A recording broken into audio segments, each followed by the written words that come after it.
কে আছে এমন আল্লাহর হুকুম ছাড়া আল্লাহর কাছে সুপারিশ করতে পারে?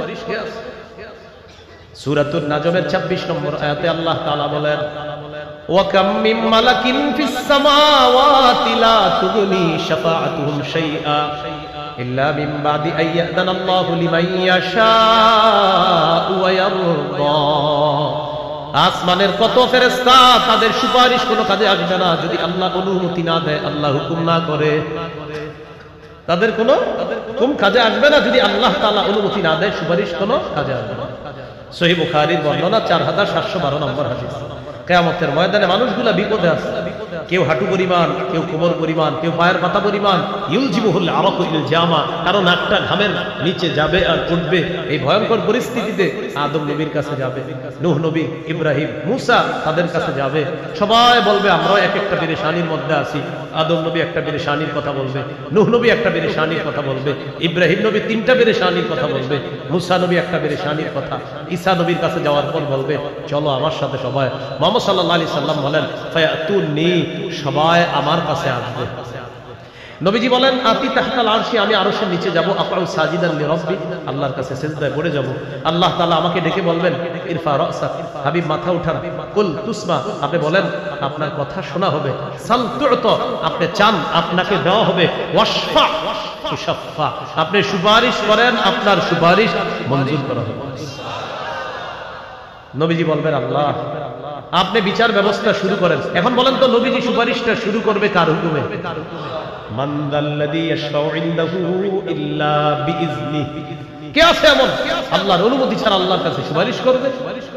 ইয়ালামু মা বাইনা আইদিহিম ওয়া মা খালফাহুম, তাদের আগে পিছনে যা কিছু আছে সব জানেন কে? আমাদের সামনে পিছনে আগে পরে যত কিছু আছে সব কে জানেন? আল্লাহ তাআলা জানেন। কোন খারাপ জিনিসের দিকে যখন দৃষ্টি দেন এটাও আল্লাহ দেখেন। আপনি যদি চোরাই দৃষ্টি দেন, চোখের কোণা দিয়ে খারাপ জিনিস দেখেন, আল্লাহ বলে ইয়ালামু খাইনাতাল আইন ওয়া মা তুখফিস সুদূর, বান্দা তুমি যে চোখ চুরি করে কি দেখো কোণা দিয়ে, এটাও কিন্তু আমি আল্লাহ জানি। আর মনে মনে উল্টা পাল্টা কল্পনা করো, এটাও জানি। আল্লাহ আমাদেরকে হেফাজত করে। এরপর আল্লাহ বলেন ওয়ালা ইউহিতুনা বিশাইইম মিন ইলমিহি ইল্লা বিমা শাআ, তারা আল্লাহর ইলম ধারণ করতে পারে না, তবে আল্লাহ যতটুকু চায় ততটুকুই ধারণ করতে পারে। সহিহ বুখারীর 122 নম্বর হাদিস, মুসা নবীর সাথে খজিরের সাক্ষাৎ। খজির, আচ্ছা খিজির যেটা বলেন, খিজির আপনারা খিজির বলছেন তো, খিজিরই ঠিক আছে। জালালাইনে আছে খিজির, বুখারীতে আছে খজির। খজির খিজির উভয়টা বিশুদ্ধ। আমার খজির বলতে ভালো লাগে, যেন আমি খজির বলি, আপনারা খিজিরই বলেন, সমস্যা নেই। মুসা আলাইহিস সালাতু ওয়াস সালামের সাথে খজিরের সাথে সাক্ষাৎ। মুসা নবী বললেন হাল আত্তাবিউকা আলা আন তুআল্লিমানি মিম্মা উল্লিমতা রুশদা, আচ্ছা আল্লাহ আপনাকে যে বিদ্যা দিয়েছে এই বিদ্যা অনুসরণ করার জন্য আমি কি আপনার পিছনে পিছনে আসতে পারি? আমাকে একটু বিদ্যা শিখাইবেন? খজির বললেন না, পারেন না। ইন্নাকা লান তাসতাতিআ মাইয়া সাবরা, আপনি আমার সাথে ধৈর্য ধরতে পারবেন না। মুসা নবী বললেন কেন? একটু মন দিয়ে শুনেন, গুরুত্বপূর্ণ কথা। খজির বলতেছে ইন্নী আলা ইলমিন মিন ইলমিল্লাহ আল্লামানিহি লা তা'লামুহু আনতা ওয়া আনতা আলা ইলমিন মিন ইলমিল্লাহ আল্লামাকাহু লা আ'লামুহু আনা। আপনাকে আল্লাহ একটা বিদ্যা শিক্ষা দিয়েছে, এই বিদ্যাটা আমার জানা নাই, আর আমারে আল্লাহ একটা বিদ্যা শিখাইছে, এটা আপনার জানা নাই। আপনারটা শরীয়তের বিদ্যা, আমারটা আল্লাহ প্রদত্ত ইলমে লাদুন্নি বিদ্যা, দুটোটাই আল্লাহ শিখাইছে। তবে আমি আমার বিদ্যার আলোকে যা যা করব, আপনার শরীয়তের আলোকে এটা দেখলে আপনার মেজাজ খারাপ হয়ে যাবে, ধৈর্য ধরতে পারবেন না। তো এই জায়গায় একটু শোনেন। এই জায়গায় আবার অনেকে কি করে জানেন? এই জায়গাটা দিয়ে অনেকে এই যুগে দলিল দিতে চায়, নামাজ না পড়ে, রোজা না রাখা, দলিল দেয়। কেউ কাকা নামাজ পড়েন না কেন, রোজা রাখেন না, নবীর আর খজিরের দলিল দেয় নাই। তো যাই হোক, খজির আর মুসা নবী কথা বলতেছে, দুইজন নদীর পাড় দিয়ে চলতেছে, নৌকায় উঠবে। ফাহামালুহুমা বিলা নাউলিন, নৌকায় উঠাইছে, নৌকার মাঝি ভাড়া ছাড়াই উঠাইছে দুজন। খজিরকে চিনে ফেলছে মাঝি। এখন হলো মূল আলোচনাটা শুনেন, যে জায়গাটা বলার জন্য আমি হাদিসটি শুনাই দিচ্ছি। একটা চড়ুই পাখি আসছে, আইসা নৌকায় বসছে। বসার পর চড়ুই পাখির ঠোঁটটা সমুদ্রের মধ্যে ভিজাইছে, নাকারা নাকরাতান আও নাকরাতাইন, একবার অথবা দুইবার। আপনারা একটু বলেন তো, চড়ুই পাখির ঠোঁটের মধ্যে আধা কেজি, 1 কেজি বা পুনে 1 পা বা 1 পা পানি আসছে, কতটুকু? মাশাআল্লাহ 1 ফোঁটা, এরকমই হলো। খজির মুসা নবীকে বললেন, মুসা আমার এলেম আর আপনার এলেম আল্লাহর এলেমের মোকাবেলায় চড়ুই পাখির ঠোঁটের ওই 1 ফোঁটা পানি আর আমার আপনার এলেমের কাছে আল্লাহর এলেম হলো গোটা মহাসমুদ্র। তাহলে নবীর বিদ্যা যদি আল্লাহর বিদ্যার কাছে হয় ফোঁটা, আপনারা এই যুগে যে বলেন হুজুর আপনি যে কি একজন ছিটা, ওটা তো ছিল ফোঁটা, এই যুগে হবে ছিটা। এই জন্য কোরআন হাদিসের বিদ্যা শিখলে কখনো শুকরিয়া আদায় করবেন, বেশি বেশি অহংকার করা যাবে না।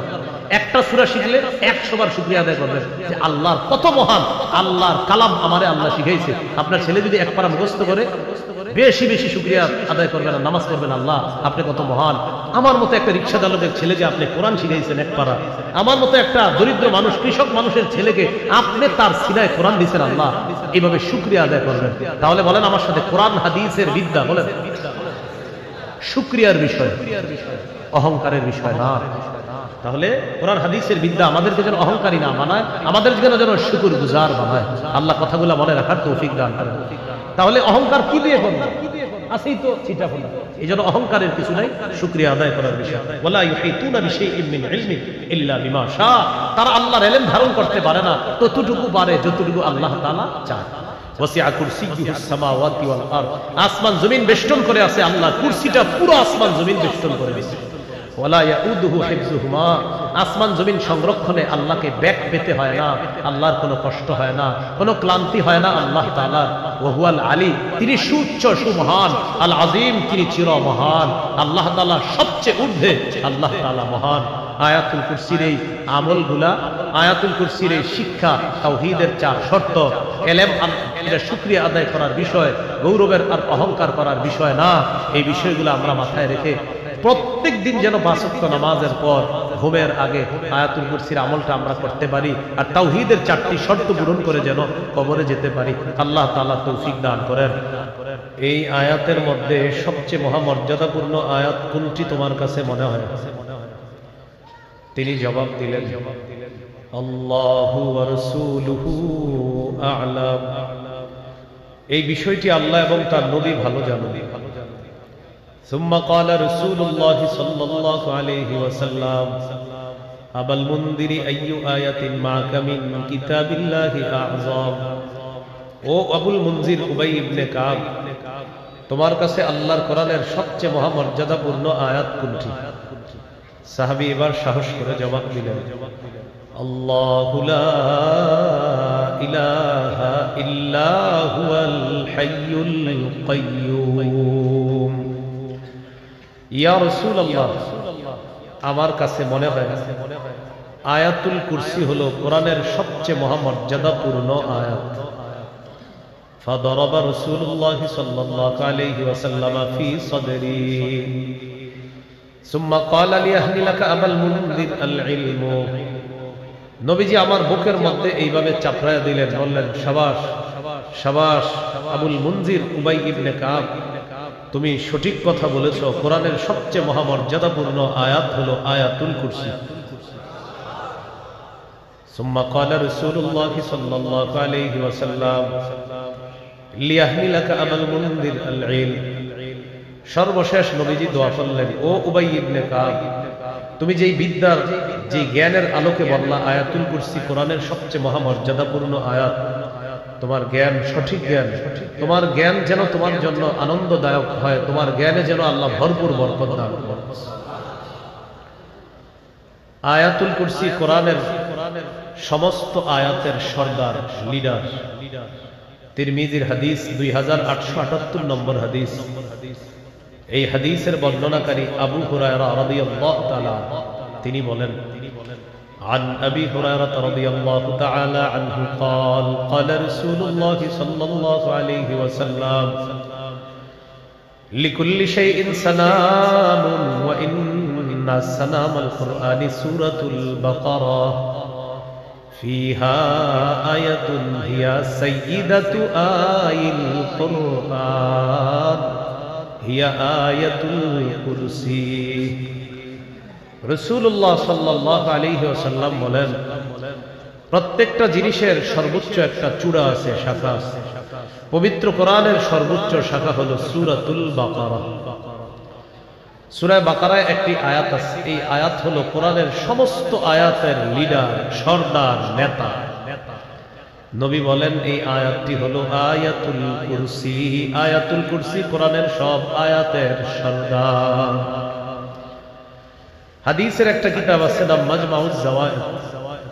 এই কিতাবের 6 নম্বর খণ্ড 324 নম্বর পৃষ্ঠা। قال رسول الله صلى الله عليه وسلم والذي نفسي بيده إن لها لسانا وشفتين تقدس الملك عند ساق العرش। নবীজি বলেন আল্লাহর কসম, আয়াতুল কুরসির একটা জিহ্বা আছে, দুইটা ঠোঁট আছে। এই জিহ্বা আর ঠোঁট দিয়ে আল্লাহর আরশের কাছে আয়াতুল কুরসি সদা সর্বদা আল্লাহর পুত পবিত্রতা বর্ণনা করছে। প্রত্যেক ফরজ নামাজের পর সবাই আয়াতুল কুরসি পড়ব, বলেন ইনশাআল্লাহ। আজকে আসার পরে যারা যারা পড়েন নাই পড়ে নেবেন ইনশাআল্লাহ। বুলুগুল মারাম হাদিসের কিতাব 97 নম্বর হাদিস। قال رسول الله صلى الله عليه وسلم من قرأ آية الكرسي دبر كل صلاة مكتوبة لم يمنعه من دخول الجنة إلا الموت। নবীজি বলেন 5 ওয়াক্ত নামাজের পর যেই ব্যক্তি নিয়মিত আয়াতুল কুরসি তেলাওয়াত করবে তার আর জান্নাতের মাঝে বাধা হলো শুধু মৃত্যু। সে মৃত্যুবরণ করবে আর আল্লাহর জান্নাতের মেহমান হয়ে যাবে। আজকে একটু পরে বাসায় যাবেন আপনারা, আল্লাহ চাইলে বাসায় যাওয়ার পর বিছানায় যখন যাবেন তখন আয়াতুল কুরসি পড়বেন। মরণ পর্যন্ত যতক্ষণ স্মৃতিশক্তি থাকবে এ আমল মিস করবেন না ইনশাআল্লাহ। সহিহ বুখারীর বর্ণনা 2311 নম্বর হাদিস। এই হাদিসের বর্ণনাকারী আবু হুরায়রা রাদিয়াল্লাহু তাআলা সদকাতুল ফিতরের মাল জমা করা হয়েছে। এই মাল পাহারা দেওয়ার দায়িত্ব আবু হুরায়রা রাদিয়াল্লাহু তাআলা আনহুকে দেওয়া হয়েছে। তিনি বলেন ওয়াক্কালানি রাসূলুল্লাহ সাল্লাল্লাহু আলাইহি ওয়াসাল্লাম ফি হিফজি যাকাতি রমাদান। রমজান মাসে সদকাতুল ফিতরের মাল পাহারা দেওয়ার জন্য গোডাউনের দায়িত্বে আমাকে নিযুক্ত করা হয়। নবী আমাকে পাহারাদার বানিয়ে দিলেন। রাতের বেলা পাহারাদারি করতেছি। একজন চোর রাতের বেলা আসছে। চোর আসার পর ফাজালা ইয়াহসু মিনাত তাআম, খাদ্যের গুদামের মধ্যে সদকাতুল ফিতরের খাদ্যের মধ্যে হাত দিছে। হাত দেওয়ার পর ফাআখাযতুহু ওয়া কুলতু লাহু ওয়াল্লাহি লা আরফা'ন্নাকা ইলা রাসূলিল্লাহি সাল্লাল্লাহু আলাইহি ওয়াসাল্লাম। চোরকে আমি ধরে ফেললাম। আমি তাকে বললাম আল্লাহর কসম আমি তোমাকে আল্লাহর নবীর কাছে উপস্থিত করব। চোর আমাকে ডেকে বলে আবু হুরায়রা ইন্নী মুহতাজ ওয়া লি ইয়ালুন ওয়া লি হাজাতুন শাদীদা। আবু হুরায়রা আমি অভাবী মানুষ, আমার দায়িত্বে আমার পরিবার আছে, আমার ছোট ছোট সন্তান, আমার প্রচন্ড অভাব, অভাবের যন্ত্রণায় চুরি করতে আসছি, মেহেরবানি করে আমাকে ছেড়ে দাও। ওয়াদা করলাম লা আউদু, আমি কখনো চুরি করতে আসবো না। মায়া লাগছে, চোরের প্রতি মায়া হয়েছে, ছেড়ে দিয়েছে। পরের দিন সকালবেলা আবু হুরায়রা রাদিয়াল্লাহু তাআলা রাসূলুল্লাহ সাল্লাল্লাহু আলাইহি সাল্লামের কাছে গেলেন। রাতের চুরির ঘটনা চোর যা ঘটিয়েছে এটা জানানোর জন্য গেলেন। আবু হুরায়রা রাদিয়াল্লাহু তাআলা ঘটনা বলার আগেই নবীজি বলতেছেন মা ফাআলা আসিরুকাল বারিহাতা ইয়া আবু হুরায়রা। নবীজি বললেন আবু হুরায়রা তোমার বন্দী, তোমার চোর তোমার সাথে গত রাত কি আচরণ করেছে, তোমার বন্দী তোমার সাথে কি করেছে তুমি বলো। এর মানে আবু হুরায়রা ঘটনা বলার আগে আল্লাহ তাআলা ওহীর মাধ্যমে পুরা ঘটনা নবীকে জানিয়ে দেন। আবু হুরায়রা রাদিয়াল্লাহু তাআলা আনহু জবাব দিলেন শাকা হাজাতান শাদীদাতান ওয়া ইয়ালা। ইয়া রাসূলুল্লাহ চোর অভাব অনটন পেশ করেছে, তার দায়িত্বে নাকি তার পরিবার আছে, তার প্রচন্ড অভাব, অভাবের যন্ত্রণায় সে চুরি করতে আসছে, আমার মায়া লাগছে। ফারাহিমতুহু ফাখাল্লাইতু সাবিলা, তার প্রতি আমি দয়া করলাম, আমি তাকে ছেড়ে দিলাম। ওয়াদা করছে আর কখনো চুরি করতে আসবে না। নবীজি বললেন কদ কাযাবাকা ওয়া ইন্নাহু সায়াউদ, চোর তোমাকে মিথ্যা কথা বলছে, চোর আবার আসবে, মিথ্যা বলছে, ও আসবে আবার। আবু হুরায়রা বলেন ফারাফতু আন্নাহু সায়াউদু লিকাউলিন নবী সাল্লাল্লাহু আলাইহি ওয়াসাল্লাম ইন্নাহু সায়াউদ। আবু হুরায়রা রাদিয়াল্লাহু তাআলা আনহু বলেন আমি নিশ্চিত হয়ে গেলাম চোর আবার আসবে, কারণ আল্লাহ নবী বলছে চোর আসবে, এর মানে নিশ্চিত চোর আবার আসবে। ফারাসাদতুহু, দ্বিতীয় রাতে আমি উট পেতে বসে রইলাম। উট পাতা কারে কয়? এমনি রইছেন, আসো আসো আজকে আসো, হ্যাঁ এভাবে আছেন, আসো আসো আজকে আসবা ধরো। দ্বিতীয় রাতে চোর সাহেব চলে আসছে, ওই চোরই কালকে যে আসছে। আসার পর ফাজালা ইয়াহসু মিনাত তাআম, সাদকাতুল ফিতরের মালের মধ্যে হাত দিচ্ছে। আবু হুরায়রা বলেন চোরকে আমি আবার ধরলাম, ধরার পর গত রাত্রের চেয়ে চোর আজকের অভিনয়টা আরো সুন্দর করে করছে। গত রাত্রে যা বলছে আজকে আবার অভিনয়ের ধরন একটু পাল্টাই গেছে। চোর বলে আবু হুরায়রা ওয়াদা করেছিলাম আমি আর আসবো না, অভাবের যন্ত্রণায় গত রাতে এসেছিলাম, অভাবের কারণে আবার আজকে আসছি। আবু হুরায়রা যদিও ওয়াদা করেছিলাম আমি ওয়াদা ভঙ্গ করেছি, বুঝতে পারো নাই কতটা অভাবে থাকলে আবার আসি। সুন্দর কথা, আমি খুব অভাবী এই জন্য আমি আবার আসি, তুমি আজকের মতো ছেড়ে দাও আমি আর আসবো না। তো দ্বিতীয় রাতের অভিনয় গত রাতে একটু সুন্দর হয়েছে, আজকেও ছেড়ে দিচ্ছে। পরের দিন নবীজির কাছে গেছে, নবীজি বললেন মা ফাআলা আসিরুকাল বারিহাতা ইয়া আবু হুরায়রা, আবু হুরায়রা গত রাতে চোরের কি খবর? আবু হুরায়রা বললেন ইয়া রাসূলুল্লাহ গত রাতেও বলছে তার অনেক অভাব অনটন, ফারাহিমতুহু, তাই আমি তার প্রতি দয়া করলাম, ফাকাল্লাইতু সাবিলা, আমি তাকে ছেড়ে দিলাম। নবীজি বললেন ইন্নাহু ক্বাদ কাযাবাকা ওয়া ইন্নাহু সায়াউদ, চোর তোমাকে মিথ্যা কথা বলছে, চোর আবার আসবে। তৃতীয় রাত আবার আবু হুরায়রা প্রস্তুত হয়ে আছে, তৃতীয় রাত চোর আসছে, আসার পর ফাজালা ইয়াহসু মিনাত তাআম, খাবারে হাত দিছে। আবু হুরায়রা বলেন চোরকে আমি ধরলাম, ধরার পর বললাম আজকে আর কোনো অভিনয়ে কাজ হবে না, লা আরফা'আন্নাকা ইলা রাসূলিল্লাহি সাল্লাল্লাহু আলাইহি ওয়াসাল্লাম, আমি অবশ্যই অবশ্যই তোমাকে আল্লাহ নবীর দরবারে নিয়ে যাব, এর আগে তোমাকে ছাড়বো না। চোর বুঝতে পারছে গত দুই রাতে যে অভিনয় করেছিলাম আজকে আর এইগুলা বলে কোনো লাভ নাই, চোর এবার কৌশল পাল্টাইছে।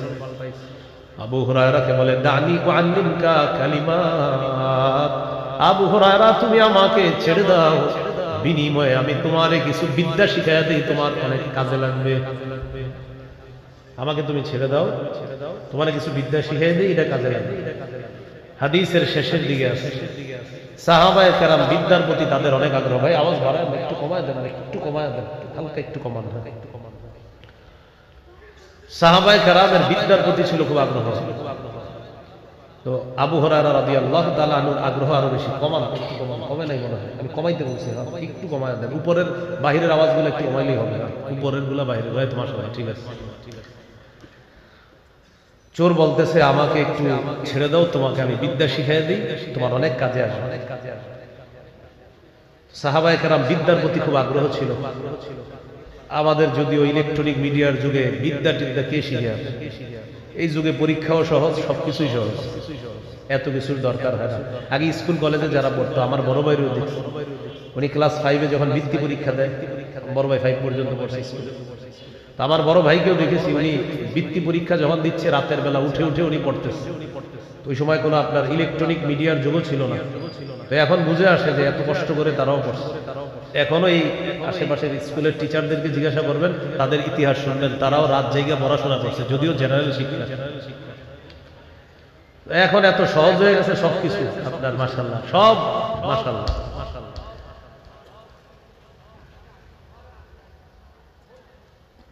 তুমি জিপিএ 5 পেয়েছো, ইংরেজিতে বলো তো। আচ্ছা যাই হোক, সাহাবায়ে কেরামের বিদ্যার প্রতি খুব আগ্রহ, ইলমের প্রতি খুব আগ্রহ। এর মাঝে আবার আবু হুরায়রা তার আগ্রহ যে কত বেশি, এটা নবীজি নিজেই বলছে। সুবহানাল্লাহ। সহিহ বুখারী 99 নম্বর হাদিস, তৃতীয় রাতে আছে আমরা, ওই যে তৃতীয় রাত চোর আসছে, মাথায় রেখেন, ওখানে আবার আসছে। সহিহ বুখারীর 99 নম্বর হাদিস। আবু হুরায়রা রাদিয়াল্লাহু তাআলা নবীজিকে প্রশ্ন করলেন, মান আসাদুন নাস বিশাফাআতিকা ইয়াউমাল কিয়ামাতি ইয়া রাসূলুল্লাহ, ইয়া রাসূলুল্লাহ, কিয়ামতের ময়দানে আপনার সুপারিশের মাধ্যমে কোন মানুষটা সবচেয়ে সৌভাগ্যবান হবে আপনার কাছে জানতে চাই। নবীজি বললেন, আবু হুরায়রা, আমি জানতাম তোমার আগে এই প্রশ্ন আমাকে কেউ করবে না। লিমা রাআইতুকা মিন হিরসিকা আলাল ইলম, ইলমের প্রতি তোমার যে আগ্রহ আবু হুরায়রা, এত পরিমাণ আগ্রহ থাকার কারণে এই জাতীয় প্রশ্ন তোমার মাথায় আসাই সম্ভব, কারণ ইলমের প্রতি তোমার আগ্রহ অনেক বেশি। কে বলতেছে? নবীজি। আসাদুন নাস বিশাফাআতি ইয়াউমাল কিয়ামাতি মান ক্বালা লা ইলাহা ইল্লাল্লাহ খালিসাম মিন কিবালি নাফসি, যে ব্যক্তি এই বিশ্বাস নিয়ে মারা যাবে, অন্তর থেকে বলবে আল্লাহ ছাড়া কোনো ইলাহ নাই, কিয়ামতের ময়দানে আমার সুপারিশের মাধ্যমে এই মানুষটা সবচেয়ে সৌভাগ্যবান বান্দা হয়ে যাবে। আবু হুরায়রা, তোমার ইলমের প্রতি অনেক আগ্রহ, এটা নবী বলতেছে। শুরুর দিকে কিন্তু ওনার এত মেধা ছিল না। আবু হুরায়রা রাদিয়াল্লাহু তাআলা আনহু বেশি মেধা ছিল না। ইসলাম গ্রহণ করার পর নবীজিরে পাইছে মাত্র আপনার 3 বছর। এই 3 বছর বা কম বেশি হবে, এত পরিমাণ বিদ্যা অর্জন করছে মাশাআল্লাহ। 5000-এরও বেশি হাদিস আবু হুরায়রা রাদিয়াল্লাহু তাআলা বর্ণনা করেছেন। ওই যুগেই সাহাবায়ে কেরাম জিজ্ঞাসা করছে, আবু হুরায়রা তুমি এত হাদিস কিভাবে বলো, বলো তো। আবু হুরায়রা রাদিয়াল্লাহু তাআলা সাহাবীদেরকে জবাব দিয়েছে, মুসলিম শরীফের বর্ণনা, শোনো, আলা মিল ইবাতনি, আমি পেটে ভাতে নবীর দরবারে পড়ে থাকতাম। তোমাদের কেউ কৃষি কাজে যাইতা, কেউ ব্যবসায় যাইতা, আমি আল্লাহ নবীর দরবারে পড়ে থাকতাম। নবী বাসায় যায়, আমি দরজায় পড়ে থাকতাম। নবীজি বাসায় ঢুকছে তো আমি দরজার কাছে পড়ে থাকতাম। নবী খায়, আমি খাই, নবী খায় না, আমি খাই না। ক্লাসের মধ্যে যদি একজন ছাত্র কখনো পাওয়া যাইতো, আর কেউ নাই, ওই ছাত্রটার নামও আবু হুরায়রা। আবু হুরায়রা মসজিদের মধ্যে বসা, বুখারীর 119 নম্বর হাদিস। প্রথম দিকে ওনার মেধা অতটা শার্প ছিল না, মনে রাখতে পারতেন না। তো মসজিদে বসা, মনটা খারাপ, নবীজি আসছে। কি আবু হুরায়রা? আবু হুরায়রা বলে, ইয়া রাসূলুল্লাহ, সামি'তু মিনকা হাদিসান কাসীরান ফাআনসা। ইয়া রাসূলুল্লাহ, আপনার কাছে আমি অনেক হাদিস শুনি, কিন্তু হাদিসগুলো মুখস্থ রাখতে পারি না, ভুলে যাই। নবীজি বললেন, উবসুত রিদাআকা, তুমি তোমার চাদরটা বিছাও। আবু হুরায়রা বলেন, আমি আমার চাদর বিছায়া দিলাম। চাদর বিছায়া দিলাম, এটারই চাদর মনে করেন, হ্যাঁ, চাদর বিছায়া দিলাম। কি করলেন নবীজি? দেখেন, ফাগরাফা বিয়াদাই, নবীজি 2 হাত দিয়ে চাদরে কি যেন ঢাললেন, এইভাবে কি যেন ঢাললেন চাদর, হাতে কিন্তু কিছু নাই। আপনাদেরকে এরকম যদি স্বপ্নে দিয়ে দেয় হয়ে যাবে কাজ। তো এইভাবে ঢালছে কি যাবে, ঢালার পর নবীজি বললেন, এটা পেঁচাও, বটো বটো, এবার বললেন, তোমার সাথে এটাকে লাগাও চাদরটা। আবু হুরায়রা বলেন, ফাযামামতুহু, বুখারীর ছোট্ট করে বাইনা সাতরাইনের মধ্যে লেখা আছে, ইলা সাদরি, আমি চাদরটা আমার বুকের সাথে মিলাইলাম।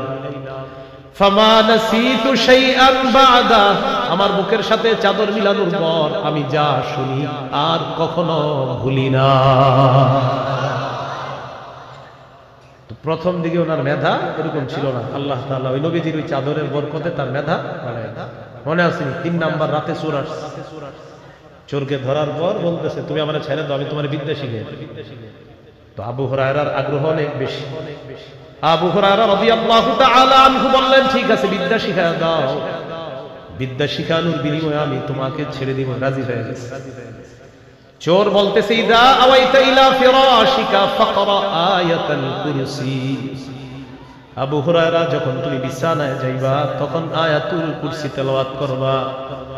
فإنه لن يزال عليك من الله حافظ ولا يقربنك شيطان حتى تصبح। আয়াতুল কুরসি পড়ে যদি তুমি ঘুমাও, সারা রাত একজন ফেরেশতা আল্লাহর পক্ষ থেকে তোমাকে পাহারাদারি করবে, সকাল পর্যন্ত শয়তান তোমার কাছেও আসতে পারবে না। এই কথা বলার পর আবু হুরায়রা চোরকে ছেড়ে দিছে, কারণ বিদ্যা শিখাইছে। পরের দিন আল্লাহ নবীর কাছে গেলেন, যাওয়ার পর আল্লাহ নবী বললেন, মা ফাআলা আসিরুকাল বারিহাতা ইয়া আবু হুরায়রা, আবু হুরায়রা গত রাত তোমার বন্দির কি খবর? আবু হুরায়রা জবাব দেয়, ইয়া রাসূলুল্লাহ, গত রাত আমি দৃঢ় প্রতিজ্ঞাবদ্ধ ছিলাম চোরকে যে কোনো মূল্যে আপনার কাছে আনবো। হুজুর আমারে কয় বিদ্যা শিখাইয়া দিবে, বিদ্যার লোকটা আর সামলাইতে পারি নাই, এই জন্য শর্ত দিছে বিদ্যা শিখাবে, আমি ছেড়ে দিব। সত্যি সত্যি একটা বিদ্যা শিখানোর কারণে আমি তাকে ছেড়ে দিয়েছি। নবীজি বললেন, কি বিদ্যা? আবু হুরায়রা বলেন, চোর আমাকে বলছে আমি যখন বিছানায় যাব, যাওয়ার পর যেন আয়াতুল কুরসি তেলাওয়াত করি। এই আমল করে যদি আমি ঘুমাই, সারা রাত একজন ফেরেশতা নাকি আমাকে পাহারাদারি করবে। শুধু তাই নয়, সকাল পর্যন্ত শয়তান নাকি আমার কাছেও আসতে পারবে না। এই কথা বলার পর নবীজি বললেন, কদ সাদাকাকা, গত রাত চোর তোমাকে যা বলছে সত্য কথা। ওয়া ইন্নাহু কাযুবুন, তবে এই চোর হলো দুনিয়ার সবচেয়ে বড় মিথ্যাবাদী। তবে কালকের কথাটা তোমারে বলছে সত্য, চিপায় বইরা বাঁচার জন্য সত্য কথা বলছে, কিন্তু সে বড় মিথ্যাবাদী। নবীজি বললেন, তাআলামু মান তুখাতিবু মুনযু সালাসি লায়াল, গত 3 রাত তুমি কার সাথে কথা কা শাইতান, এটা ছিল শয়তান। 2 রাত শয়তান চুরির বেশ করে আসছে, চোরের রূপ ধরে আসার পর চুরি করে যখন দেখলো আর ছুটতে পারবে না, মিথ্যা বলছে। 3য় রাত চুরি করার পর যখন বুঝতে পারছে কোনোভাবেই তুমি তাকে ছাড়বা না, এই জন্য কৌশলে তোমাকে একটা বিদ্যা শিখাইয়া দিচ্ছে। বিদ্যা শিখানোর পর চোর তোমার কাছে মানে শয়তান তোমার থেকে রেহাই পেয়েছে। এই জন্য আমরা রাতের বেলা আয়াতুল কুরসি এই টেনশনে পড়বো না যদি শয়তান না আসে। আয়াতুল কুরসি পড়বেন না এই টেনশনে, যে পুইরা ফেললে যদি শয়তান আসে। আপনার যদি আয়াতুল কুরসি পড়েন তো শয়তান আর আসবে না। শয়তান যদি না আসে টিভি দেখা যাবে না, কারণ ইবলিস আইসা খোঁচায় যে আর বাস কি আছে, 1টা বাজে মাত্র, রাত বড় আছে, শীতকালে সেই 5টার পরে যাওয়া। ঢাকা মিরপুরে এখন 5:30-এ যাওয়া, আমি যেখানে থাকি এদিকে হয়তো 30-35 হবে, কমবে 40। আচ্ছা, তো এরকম হলো আপনার জামাতের নিয়ম। তো ইবলিস আপনারে বুঝাবে এত রাত আছে, আরেকটু দেখো টেলিভিশনটা, আরেকটু দেখো। তো এই জন্য রাতে আয়াতুল কুরসি যদি পড়েন তাহলে তো ইবলিস আসবে না। এই টেনশনে অনেকে আয়াতুল কুরসি পড়ে না, পড়ে ফেললেই তো ইবলিস আসবে না। আর ইবলিস না আসলে আপনারে খোঁজাবে না। ফেসবুকটা আরেকটু দেখো, 3টা পর্যন্ত চালাইলে কি সমস্যা? আর দেশ নিয়ে যদি ইয়াং জেনারেশন তোমরা না ভাবো তো ভাববে কে বলো? এরকম আপনারা বুঝাবে। বুঝানোর পর কি করে জানেন? 4টা বাজে একটা স্ট্যাটাস দেয়, স্ট্যাটাস দিয়ে আলেমদেরকে ইসলামের রূপরেখা শিখায়। ওলামায়ে কেরাম যদি এই পদ্ধতিতে চলতে পারে তাহলে আগামীতে ইসলাম কায়েম করা সম্ভব। ডিয়ার ফ্রেন্ডস, আজকের মতো গুড নাইট। এটা বলে সি ইউ টুমরো, আগামীকাল তোমাদের সাথে আবার দেখা হবে। বাস গুড নাইট। উনি ঘুমায় গেলেন। উনি ইসলামের টেনশনে ফজর পড়তে পারে নাই। পরের দিন 11টায় সাক্ষাৎ আপনাদের সাথে। ঘটনা কি? ফজর পড়ছেন? আমি আসলে টেনশনে ছিলাম, তো ইসলাম কিভাবে কায়েম করা যায় এই টেনশনে তার 4টা পর্যন্ত একটা স্ট্যাটাস বানাইছি, এটা দিয়ে ঘুমায় গেছি, আর ফজরটা পড়তে পারিনি। উনি ইসলাম কায়েম করছেন। আল্লাহ আমাদেরকে বুঝার তৌফিক দান করুন। এই হলো আয়াতুল কুরসি, রাতের বেলা আমরা পড়ব, বলেন ইনশাআল্লাহ। আল্লাহ তাআলা বলেন, আল্লাহু লা ইলাহা ইল্লাহু, বলেন সবাই আল্লাহ, তিনি ছাড়া কোনো ইলাহ নাই। এই বাক্যটি তাওহীদের বাক্য। তাওহীদের 4 শর্ত, বলেন। 1, আল্লাহ ছাড়া কোনো ইলাহ নাই, এই বিশ্বাস নিয়ে মৃত্যুবরণ করা। 2, আল্লাহ ছাড়া কোনো ইলাহ নাই, এই কথায় সন্দেহ করা যাবে না। 3, আল্লাহ ছাড়া কোনো ইলাহ নাই, এটা মুখে বলা, অন্তরে বিশ্বাস করা। 4, আল্লাহকে সবচেয়ে বেশি ভালোবাসা। তাওহীদের এই 4টা শর্ত মনে রাখবেন। 1 নাম্বার, আল্লাহ ছাড়া কোনো ইলাহ নাই, এই বিশ্বাস নিয়ে মৃত্যুবরণ করা। সহিহ বুখারীর বর্ণনা 26 নম্বর হাদিস। عن عثمان رضي الله تعالى عنه قال قال رسول الله صلى الله عليه وسلم من مات وهو يعلم أنه لا إله إلا الله دخل الجنة। নবীজি বলেন, কেউ যদি এই বিশ্বাস নিয়ে মারা যায় আল্লাহ ছাড়া কোনো ইলাহ নাই, আমি নবী বলে দিলাম, দাখালাল জান্নাহ, সে জান্নাতে প্রবেশ করবে। বিশ্বাসটা হলো কি? আল্লাহ ছাড়া কোনো ইলাহ নাই। সহিহ বুখারীর বর্ণনা 1237 নম্বর হাদিস। জিবরিল আমিন আল্লাহ নবীর কাছে আসছে, আসার পর বলে, বাশির উম্মাতাকা আন্নাহু মান মাতা মিন উম্মাতিক লা ইউশরিকু বিল্লাহি শাইআ দাখালাল জান্নাহ। নবী আপনার উম্মতকে আপনি জানায় দেন, যারা শিরিক করা ছাড়া মারা যাবে তাদেরকে জান্নাতের সুসংবাদ দিয়ে দেন। 2 নম্বর শর্ত, আল্লাহ ছাড়া কোনো ইলাহ নাই, এই কথায় কোনো সন্দেহ করা যাবে না। সূরা হুজুরাতের 15 নম্বর আয়াতে আল্লাহ তাআলা বলেন, ইন্নামাল মুমিনুনা আল্লাযীনা আমানু বিল্লাহি ওয়া রাসূলিহি সুম্মা লাম ইয়ারতাবু ওয়া জাহাদু বিআমওয়ালিহিম ওয়া আনফুসিহিম ফি সাবিলিল্লাহ উলাইকা হুমুস সাদিকুন। আল্লাহ তাআলা বলেন প্রকৃত ঈমানদার হলো তারা যারা আল্লাহকে বিশ্বাস করে, রাসূল বিশ্বাস করে, সামান্য সন্দেহ করে না, যারা জান মান নিয়ে আল্লাহর রাস্তায় লড়াই করে। আমি আল্লাহ তাদেরকে কোরআনে খাঁটি সত্যবাদী বলে ঘোষণা করলাম। এই হলো 2 নাম্বার শর্ত। 3 নাম্বার শর্ত, আল্লাহ ছাড়া কোনো ইলাহ নাই মুখে বলা, সাথে সাথে অন্তরে বিশ্বাস করা, সাথে সাথে অন্তরে বিশ্বাস করা। সূরাতুল ফাতহির 11 নম্বর আয়াতে আল্লাহ বলেন ইয়াকুলুনা বিআলসিনাতিহিম মা লাইসা ফি কুলুবিহিম, তারা তাদের মুখ দিয়ে এমন কথা বলে যা তাদের অন্তরের কথা না, মুখে একটা অন্তরে আরেকটা। এটার নাম হলো মুনাফিকি। মুখেও বলতে হবে আল্লাহ ছাড়া কোনো ইলাহ নাই, অন্তরেও বিশ্বাস করা আল্লাহ ছাড়া কোনো ইলাহ নাই। অন্তরের বিশ্বাস যদি সরিষার দানা পরিমাণও খাঁটি হয়, নবীজি বলেন এই বান্দা কোন অপরাধের কারণে জাহান্নামের সাজা ভোগ করা যদি লাগে, জাহান্নামের সাজা ভোগ করার পর একদিন জাহান্নাম থেকে বের হয়ে আল্লাহর জান্নাতের মেহমান হয়ে যাবে।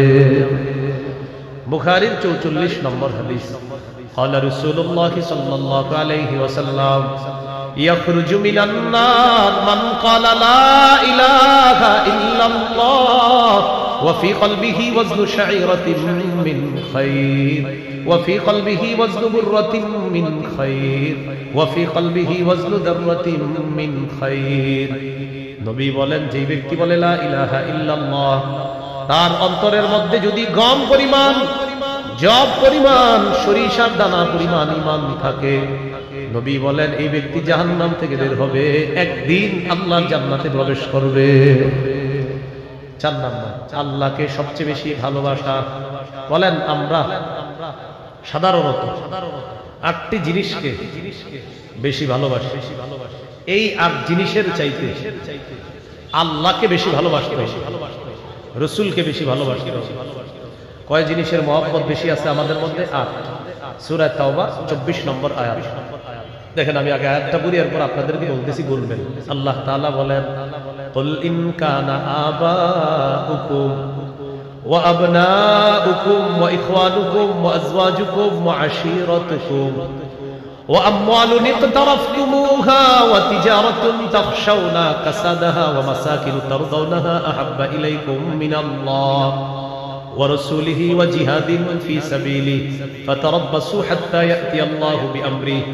এবার আমি বলি, আপনারা বলতে পারেন। আল্লাহ তাআলা বলেন কুল ইন কানা আবাউকুম, যদি তোমাদের মা বাবা, ও আবনাউকুম তোমাদের সন্তান, ও ইখওয়ানুকুম তোমাদের ভাই বোন, ও আজওয়াজুকুম তোমাদের বিবি, ও আশীরাতুকুম তোমাদের পরিবার পরিজন, ও আমওয়ালুন ইকতারাফতুমুহা তোমাদের সম্পদ, ও তিজারাতুন তাখশাউনা কাসাদাহা তোমাদের ব্যবসা, ও মাসাকিন তারদাউনাহা আহাব্বা ইলাইকুম মিনাল্লাহ এবং তোমাদের বাসস্থান।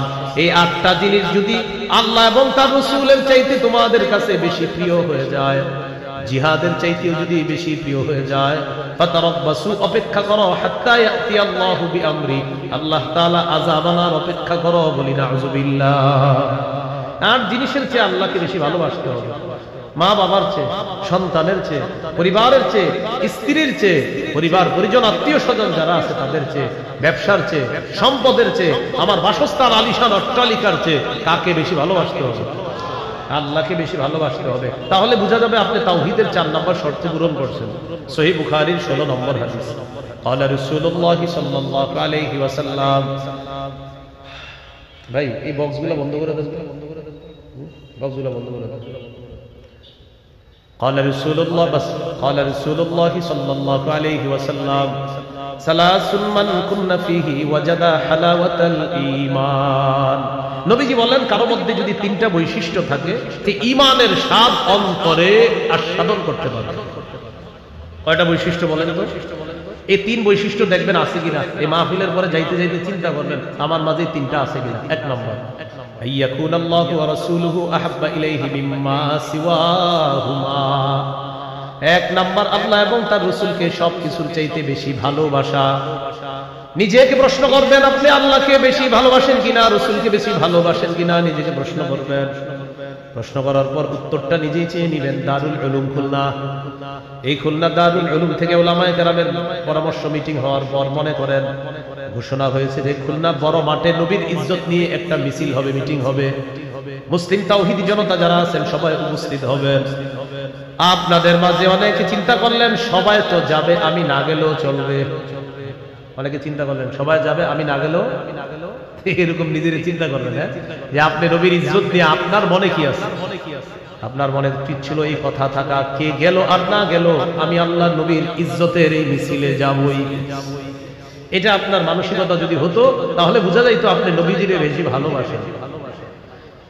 নবীজি বলেন 1 নম্বর আল্লাহ আল্লাহ রাসূলকে সবচেয়ে বেশি ভালোবাসা।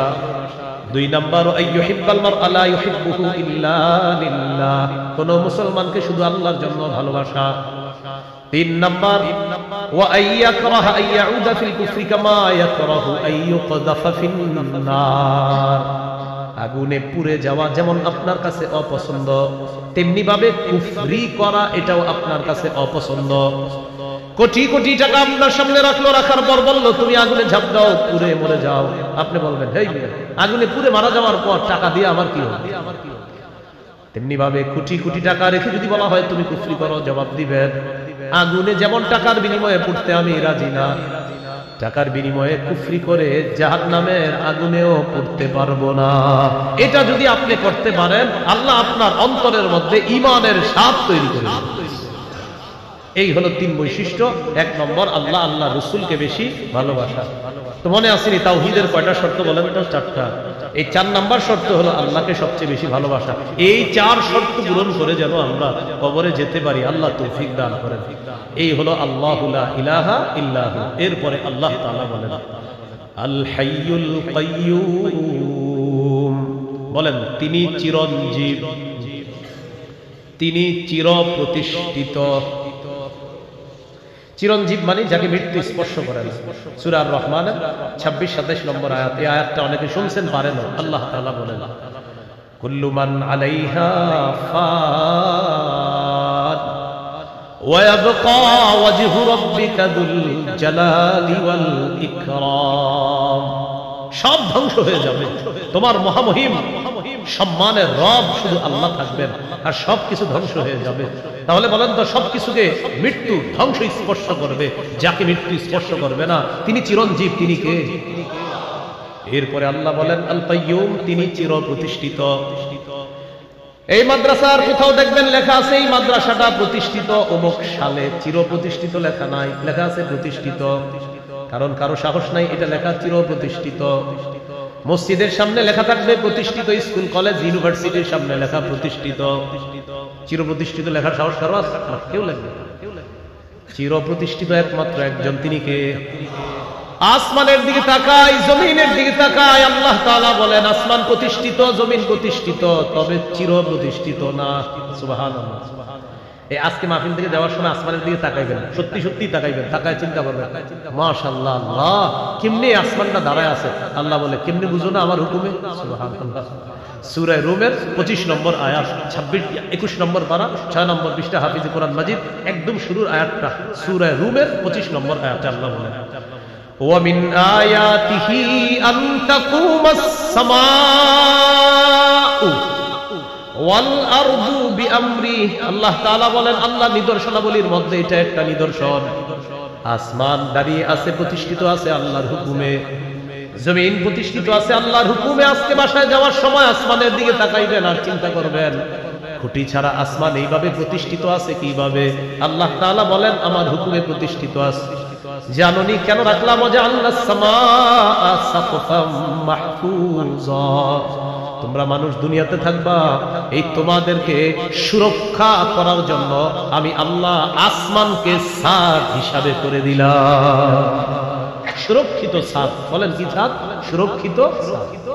তো এটা হলো 1 নম্বর কাজ করবেন আজকে ইনশাআল্লাহ। আজকে করবেন এটা, যাওয়ার সময় জমিনের দিকে তাকাইবেন, তাকানোর পর চিন্তা করবেন জমিন কিভাবে প্রতিষ্ঠিত আছে। আল্লাহ তাআলা বলেন বুঝো না কিভাবে আছে? আমার হুকুমে জমিনটা প্রতিষ্ঠিত আছে। এবার আপনি চিন্তায় আনবেন, জমিন তো হেলে দুলে পড়ে যাওয়ার কথা, জমিনের নিচে পানি আর পানি, পানির উপরে আমরা ভাসমান থাকার কথা, জমিন এদিক সেদিক নড়ার কথা। আপনারা এই জায়গায় স্থির বসে আছেন, আমিও স্থির বসাই, চেয়ারটাও স্থির বসে আছি। আল্লাহ তাআলা বলেন ওয়াজআলনাল জিবালা আওতাদা, আমি জমিনের উপর মজবুত পাহাড় বসায় দিলাম, পেরেক হিসাবে বসায় দিলাম। এই পেরেক হিসাবে পাহাড় বসিয়ে দিয়ে জমিনের নড়াচড়া বন্ধ করে এই জমিন তোমাদের জন্য বসবাসের উপযোগী করে দিলাম। তাহলে বলেন তো, জমিন প্রতিষ্ঠিত, আসমানও প্রতিষ্ঠিত কার হুকুমে? জমিন চিরপ্রতিষ্ঠিত, আসমান চিরপ্রতিষ্ঠিত না, মাদ্রাসাটা চিরপ্রতিষ্ঠিত না, চিরপ্রতিষ্ঠিত একজন। এই তো বলেন কে? আল কাইয়্যুম। এবার আমার সাথে মহব্বতের সাথে সবাই পড়বেন, বলেন ইয়া হাইয়্যু ইয়া কাইয়্যুম, ইয়া হাইয়্যু ইয়া কাইয়্যুম। এটা বুদ্ধি শিখেন। আপনি পেরেশানিতে আছেন, মেয়েটার বিয়ে হচ্ছে না, চেষ্টা চালাইতেছেন 2-3 বছর, অনেক ঘটক ধরতেছেন। আপনি ইদানিং কিছু ঋণ হয়ে গেছেন, পরিশোধ হচ্ছে না, আগের মতো বরকত হচ্ছে না। আপনার মাছের ঘের আছে, এদিকে মাশাআল্লাহ মানুষের মাছের ঘের আছে, মনে হয় অনেকের মাছের খামার বা প্রজেক্ট আছে। তো আগে যে পরিমাণ লাভবান হইতেন বছরে, এই লাভটা আগের মতো আসতেছে না, আসতেছে কিন্তু কেমন যেন একটু ডাউন মনে হচ্ছে। মসজিদে গিয়ে বসবেন, অথবা বাসায় এক পাশে আপনার একটা রুম আছে, ওই রুমের মধ্যে আপনার বিবি কেউ নাই, পরিবারের কেউ নাই, সবাই অন্য পাশে ঘুমাইতেছে, আপনি চুপে চুপে রুমটার মধ্যে গিয়ে বসছেন। সামনে শীতকাল, প্রচন্ড শীতের সময় চাদরটা মুড়ি দিয়ে বসে রয়েছে। কথার কথা মসজিদে বসলেন মাগরিবের পরে, এটা একটা কথার কথা, মাগরিব হতে হবে জরুরি না, মাগরিবের পরে বসে আছে। ইমাম সাহেব নামাজ পড়ায় চলে গেছে, মুয়াজ্জিন খাদেম কেউ নাই, মুসল্লি ইমাম সাহেব কেউ নাই, মাদ্রাসার ছাত্র উস্তাদরাও যার যার পড়াশোনায় ব্যস্ত। আপনি মসজিদের এক কোনায় বসে দেখতেছেন আশেপাশে আর কেউ নাই। কিছুক্ষণ আপনি আল্লাহরে বলতে থাকেন ইয়া হাইয়্যু ইয়া কাইয়্যুম, ইয়া হাইয়্যু ইয়া কাইয়্যুম। এইভাবে বলার পরে ভাই বাংলায় আপনি বলবেন, ও চিরঞ্জীব রব আল্লাহ, ও চির প্রতিষ্ঠিত রব আল্লাহ। আপনার নবী বলেছেন এই দুইটা নাম হলো আপনার ইসমে আযম, হাইয়ুন কাইয়্যুম, এই দুইটা নাম হলো আপনার ইসমে আযম। ইযা দুইয়া বিহিমা আজাবা। নবীজি বলেন আল হাইয়ুল কাইয়্যুম, এই দুই নাম হলো আল্লাহর ইসমে আযম। এই দুই নাম নিয়ে যদি কেউ দোয়া করে, সাথে সাথে তার দোয়া আল্লাহ কবুল করে নেন। মাবুদ আপনার নবী বলছে এই দুই নাম নিয়ে দোয়া করার জন্য। আল্লাহ, আমি বাংলাদেশের একজন বাঙালি মুসলমান, লম্বা সময় মাবুদ বললাম ইয়া হাইয়্যু ইয়া কাইয়্যুম, মাবুদ গো মেহেরবানি করে আমার এই পেরেশানির মধ্যে আমি আছি। আল্লাহ, আপনার নবী বলছে এই দুই নামের বরকতে আপনার কাছে দোয়া করলে আপনি দোয়া কবুল করে নেন। মেহেরবানি করে আমাকে এই পেরেশানি থেকে আপনি উদ্ধার করে দেন। নবীজি বলেন ইয়াকিনের সাথে যদি এই দোয়া কেউ করতে পারে, এই দুই নামের বরকতে আল্লাহ তাআলা তার দোয়া কবুল করবেন। মনে থাকবেন ইনশাআল্লাহ, ইয়া হাইয়্যু ইয়া কাইয়্যুম। এটা বাসায় গিয়ে আমরা বিবিরেও বলবেন, মেয়েটারে শিখিয়ে দিবেন, ছেলে মেয়ে সবাইরে শিখিয়ে দিবেন। আল্লাহ তৌফিক দান করেন। এরপর আল্লাহ বলেন লা তাখুযুহু সিনাতু ওয়ালা নাওম। আল্লাহ তাআলাকে তন্দ্রা স্পর্শ করে না, নিদ্রা স্পর্শ করে না। ইবনে মাজার বর্ণনা, আল্লাহ নবী বলেন ইন্নাল্লাহা লা ইয়ানামু ওয়া লা ইয়ানবাগি লাহু আইয়ানামা। আমার সাথে একটু বলেন, বলেন নিশ্চয়ই আল্লাহ তাআলা ঘুমান না। ঘুমানো আল্লাহর জন্য শোভা পায় না। নবীজি বলেন নিশ্চয়ই আল্লাহ ঘুমান না, ঘুমানো আল্লাহর জন্য শোভা পায় না। এই জন্যই তো আমাদের রব তিনি আল্লাহ সুবহানাহু, তিনি ঘুমান না, ঘুমানো তার জন্য শোভা পায় না। এই হলো লা তাখুযুহু সিনাতু ওয়ালা নাওম। এরপরে আল্লাহ বলেন লাহু মা ফিস সামাওয়াতি ওয়া মা ফিল আরদ। লাহু, তার জন্যই, মা ফিস সামাওয়াতি ওয়া মা ফিল আরদ, আসমান জমিনের যা কিছু আছে সব কিছুই তার। বলেন তো আসমান কার, জমিন কার? আসমান জমিনের মাঝে এই সৃষ্টি আছি আমরা, আমরা কার? বুঝে শুনে বলবেন আসমান কার, জমিন কার? আসমান জমিনের মাঝে যা আছে সবকিছু কার? সৃষ্টিকার। তাহলে সৃষ্টি কিভাবে চলবে, এই হুকুম হবে কার? আলা লাহুল খালকু ওয়াল আমর। আল্লাহ তাআলা বলেন সৃষ্টি যার, হুকুম চলবে তার। এই জন্য আজকে থেকে 2 রাকাত অতিরিক্ত নফল নামাজ পড়বেন, পড়ার পর 3টা দোয়া করবেন। কয় দোয়া? হ্যাঁ আমার সাথে করেন, বলেন আল্লাহ। না আল্লাহ কি নফল নামাজ পড়িন কিন্তু অতিরিক্ত, ফরজ নামাজই পড়ি না আবার নফল লাগি, যেটা বললাম না আস্তে আস্তে বলছি কিন্তু কেউ শুনে নেই। মানে সব ঠিক রেখে অতিরিক্ত 2 রাকাত নফল করবেন। পড়ার পর 1 নাম্বার দোয়া করবেন, বলেন আল্লাহ। জোরে বলেন। কিয়ামতের আগে বাংলাদেশে আর কখনো কোন নারী প্রধান যেন না হয়। কি প্রধান যেন না হয়? এবার আপনারা আমারে জিজ্ঞাসা করেন কেন? জোরে জিজ্ঞাসা করেন, আরো জোরে। নবীজি জবাব দেন, ক্বালা রাসূলুল্লাহ সাল্লাল্লাহু আলাইহি ওয়াসাল্লাম লা ইউফলিহা কওমুন ওয়াল্লাউ আমরাহুম ইমরাআতান। বুখারীর বর্ণনা, আল্লাহর নবী বলেন ওই জাতি কিছুতেই সফল হবে না যেই জাতি তাদের নেতৃত্বে কোন নারীকে প্রধান বানায় দেয়। এই জাতি কখনোই সফল হবে না। আমি আপনি বুঝিয়া না বুঝিয়া এখনো যদি মাথায় রাখি যে আমাদের কোন প্রধান কোন নারী হবে, আল্লাহর কসম কোটি কোটি পৃষ্ঠার মধ্যে লিখে রাখেন কখনোই আমরা সফল হব না। আমার নবীর কথা একদম সত্যি কথা। এটা হলো 1 নাম্বার দোয়া। 2 নাম্বার দোয়া বলেন আল্লাহ, মরার আগে বাংলাদেশে শরিয়া আইন দেখে যেতে চাই। শরিয়া আইন চায় না তারা, বলেন কোন না কোন অপরাধী যারা, কোন না কোন অপরাধী যারা, বলেন শরিয়া আইন চায় না তারা। শরিয়া আইন চায় না তারা, কোন না কোন অপরাধী যারা। চোর শরিয়া আইন চাইবে না, হাত কাটা যাবে। ধর্ষক শরিয়া আইন চাইবে না, পাথর মেরে হত্যা করা হবে। শরিয়া আইন চালু যদি হয়, বিগত দিনে আমাদের দেশে যে চুরির বিচার যদি করা হয় তাহলে এই দেশের হায়াত শেষ হয়ে যাবে। এই জন্য শরিয়া আইন চায় না কারা? কোন না কোন অপরাধী যারা। তো 2 নাম্বার দোয়া, আল্লাহ এই দেশে আপনি শরিয়া আইন চালু করেন। 3 নাম্বার দোয়া বলেন, হে আল্লাহ সূরা হজের, হ্যাঁ বলেন 41 নম্বর আয়াত অনুযায়ী 4 গুণ সম্পন্ন একজন শাসক বাংলাদেশের জন্য তৈরি করে দেন। এটা হলো 3 নম্বর দোয়া, বুঝছেন নি?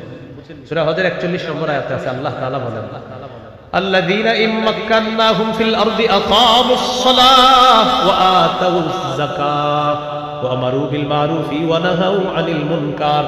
আল্লাহ তাআলা বলেন যাদেরকে আমি রাষ্ট্র ক্ষমতায় বসাই তাদের মৌলিক কাজ হবে 4টা। কয়টা? আর জোরে। 1 নাম্বার নামাজ কায়েম করা, 2 নাম্বার যাকাতের বিধান চালু করা, 3 নাম্বার সৎ কাজের আদেশ করা, 4 নাম্বার অসৎ কাজের নিষেধ করা। এই 4 গুণওয়ালা একজন শাসক আল্লাহর কাছে যাবে। অতিরিক্ত 2 রাকাত নামাজ পড়বেন ইনশাআল্লাহ। লাহু মা ফিস সামাওয়াতি ওয়া মা ফিল আরদ।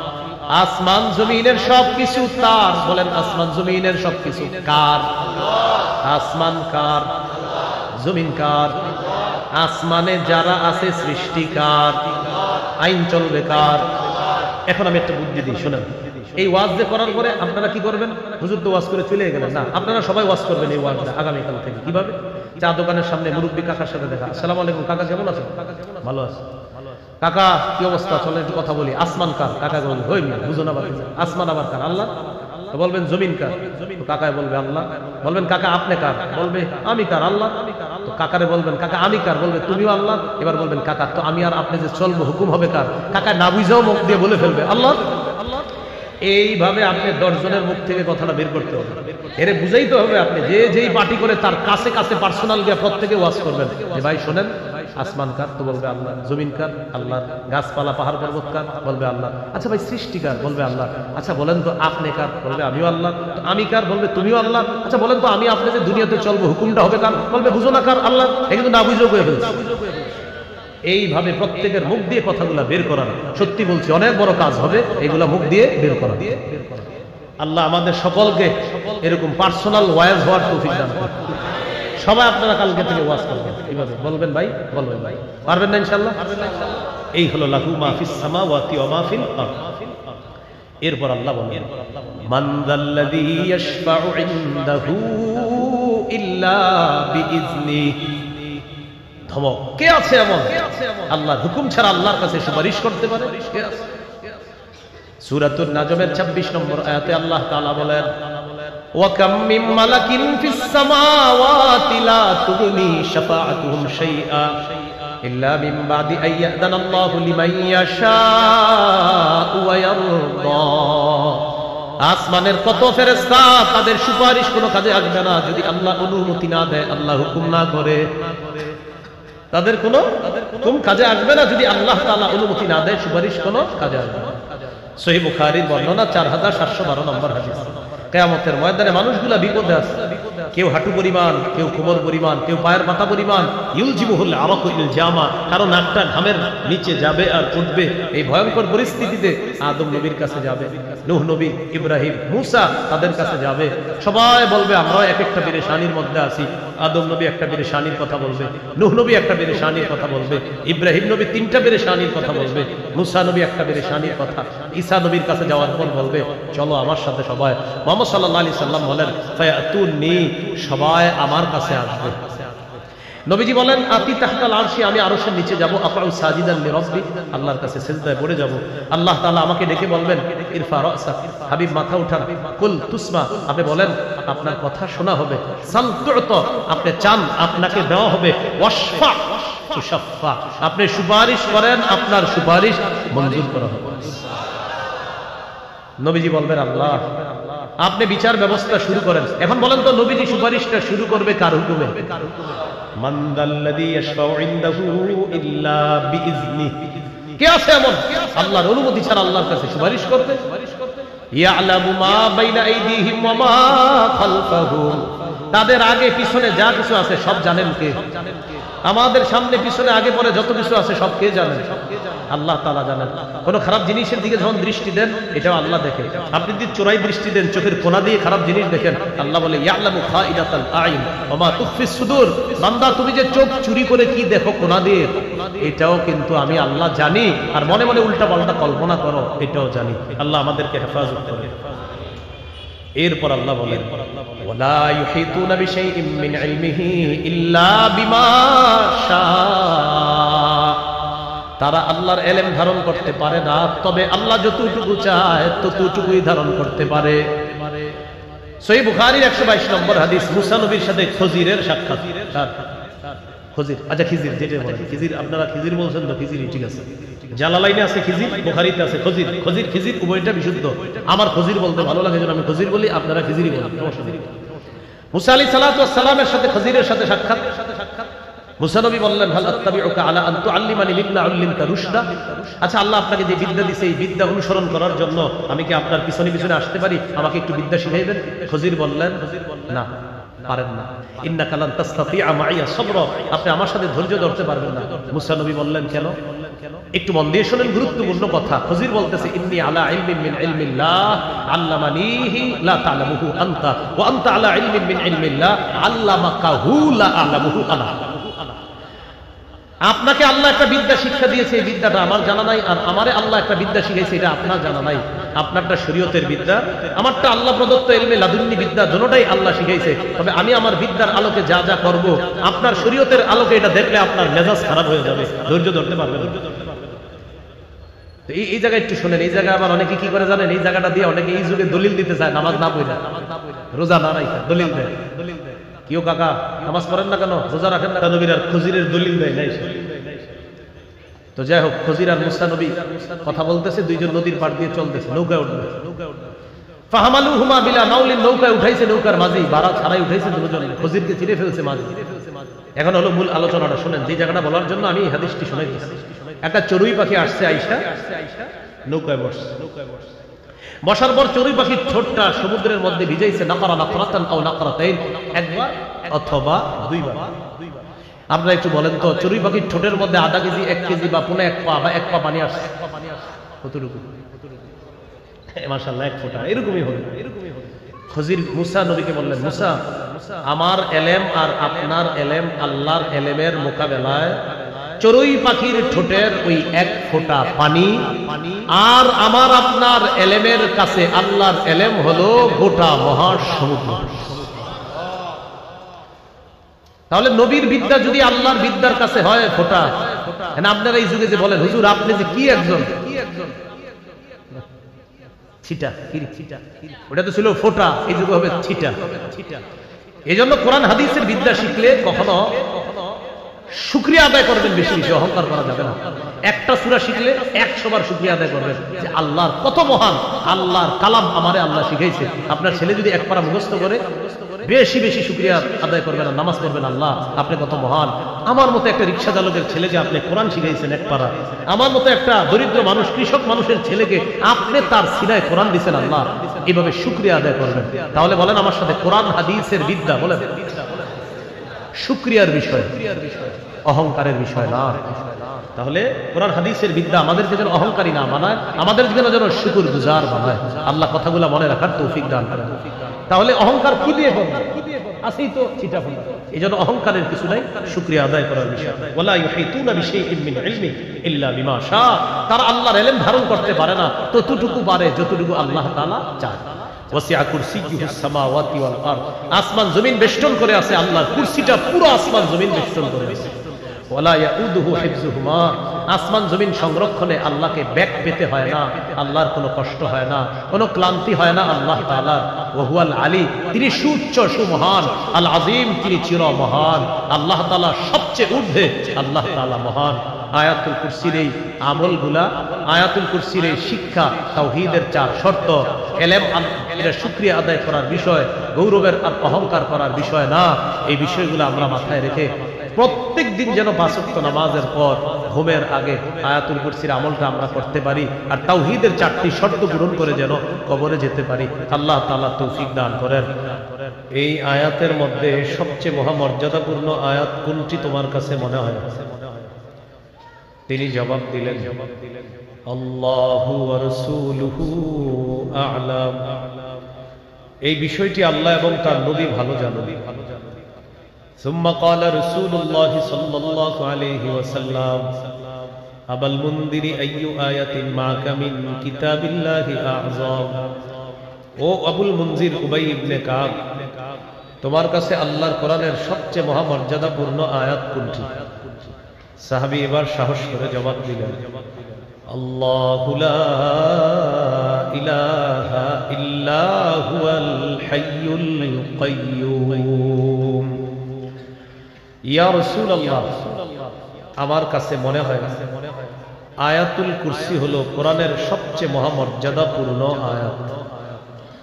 ফাদরাবা রাসূলুল্লাহ সাল্লাল্লাহু আলাইহি ওয়াসাল্লাম ফি সাদরি সুম্মা ক্বালা লিআহলি লাকা আবাল মুনযির আল ইলমু। নবীজি আমার বুকের মধ্যে এইভাবে চাপড়ায়া দিলেন, বললেন শাবাশ শাবাশ আবুল মুনজির উবাই ইবনে কাব, তুমি সঠিক কথা বলেছো। কোরআনের সবচেয়ে মহামর্যাদাপূর্ণ আয়াত হলো আয়াতুল কুরসি। সুম্মা ক্বালা রাসূলুল্লাহ সাল্লাল্লাহু আলাইহি ওয়াসাল্লাম লিআহলি লাকা আবাল মুনযির আল ইলম। সর্বশেষ নবীজি দোয়া করলেন, ও উবাই ইবনে কাব, তুমি যেই বিদ্যার, যেই জ্ঞানের